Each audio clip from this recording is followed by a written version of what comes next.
Hi everyone. Do you know what a boomerang and the Nereid have in common?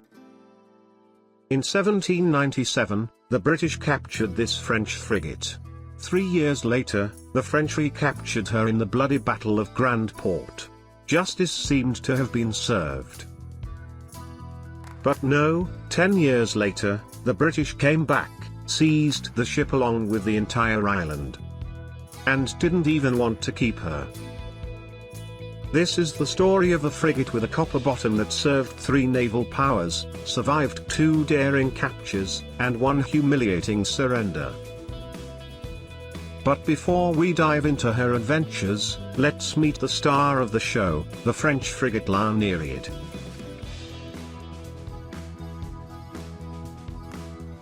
At that time, the French Navy didn't just need ships. They needed versatile all-rounders. Ships of the line, those floating fortresses with 100 guns, were too slow and too expensive to operate. Chasing merchant convoys or hunting privateers with them was like using a heavy tank for a police patrol, costly, cumbersome, and inefficient. Smaller vessels, brigs, schooners, cutters, were too weak. Against a serious opponent, they often couldn't even get a shot off. They needed the perfect middle ground. And that middle ground was the frigate. 32 guns, enough to shred any merchant ship or privateer. A copper-sheathed hull, enough speed to catch a fleeing ship or outrun a heavier opponent. A crew of over 200 sailors, enough manpower to board and capture even a guarded convoy. So, La Nereid was launched in 1779. She was designed by the renowned French naval architect Joseph-Marie Blaise Coulomb and belonged to the Sibylle-class of 32-gun frigates. What made her special? Her hull was sheathed in copper.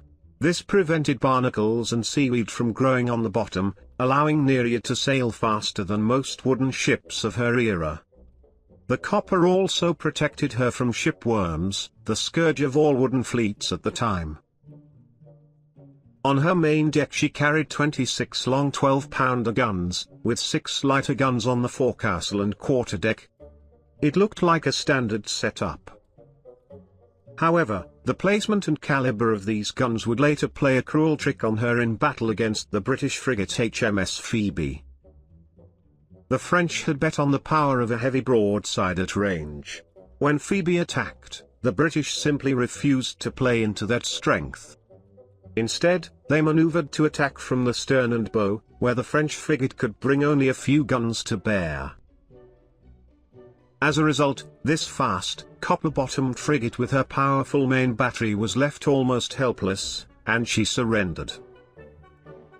So the design of the Nereid was advanced on paper.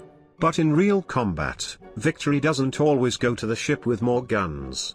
It goes to the captain who best understands, and exploits, the enemy's weaknesses. So, the Nereid is ready. Her copper hull gleams in the sunlight. Her guns stare out at the sea. A crew of 200 tough French sailors is aboard. It feels like the hunt is about to begin. But her first decade of service was mostly routine patrols. On the 6th of June 1780, La Nereid captured the 10-gun British privateer Prince of Wales off Madeira. She had tasted her first victory. Then came disaster. The 22nd of December 1797. The Atlantic. Nereid was returning from the Caribbean, carrying valuable prize cargo, sugar, coffee, and indigo. Suddenly, out of the mist appeared HMS Phoebe, a British frigate of the same class, but with 2 crucial advantages.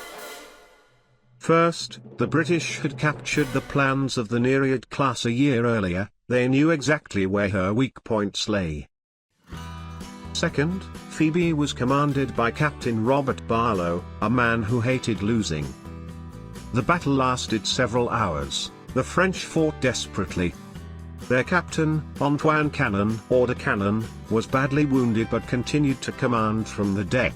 Yet the British refused to fight on French terms. They maneuvered brilliantly, raking Nereid from positions where her guns could barely reply. One by one, her masts fell. One by one, her guns fell silent. When the smoke cleared, the French flag came down. La Nereide had become British. The ship was taken into the Royal Navy as HMS Nereid.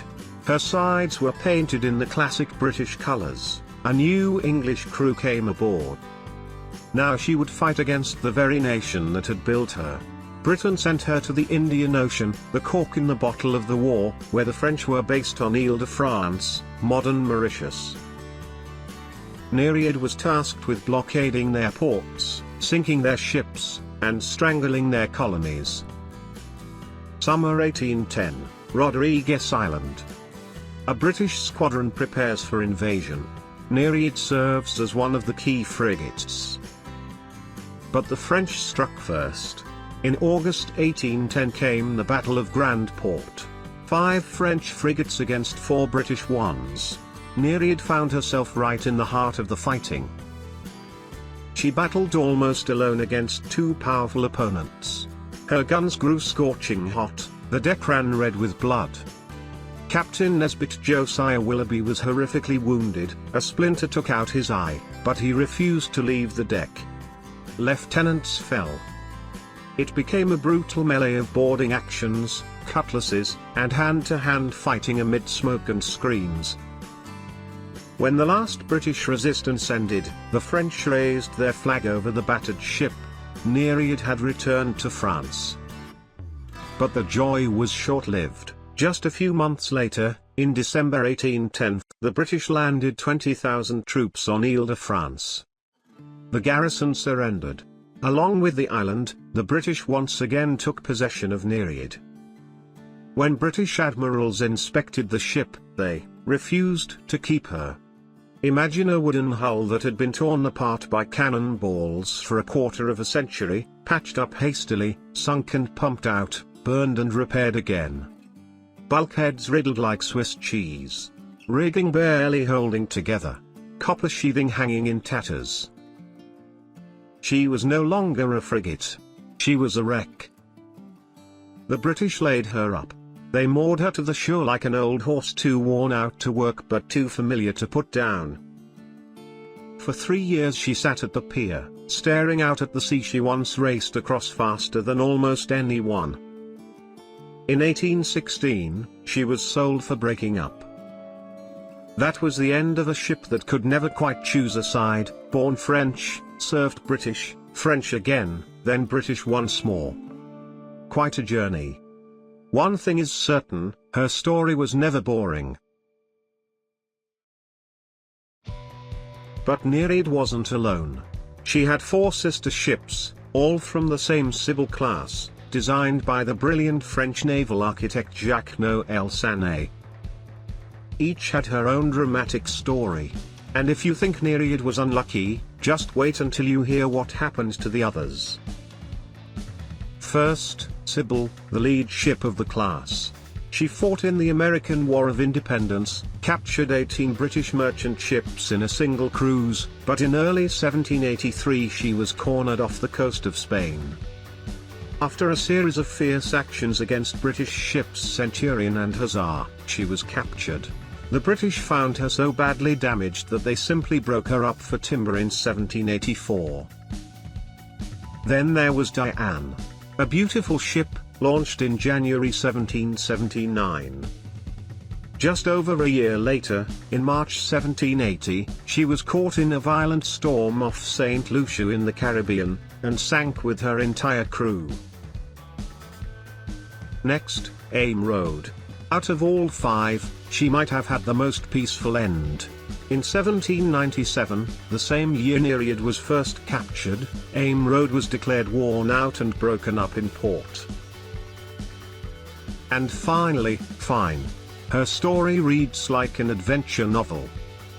She served in the Indian Ocean under the legendary Admiral Suffren. She captured a British 24-gun transport Yarmouth loaded with rice, artillery, and officers, then seized a massive Indian merchantman called Fortitude. In one wild battle, she collided with the flagship Error, smashed its bowsprit, ran aground herself, caught fire, and still survived. A true ship with 9 lives. But her luck eventually ran out. In November 1793, Fine struck rocks in Chesapeake Bay and was wrecked. 5 ships. 3 captured or destroyed in battle. 1 lost in a storm. 1 broken up from old age.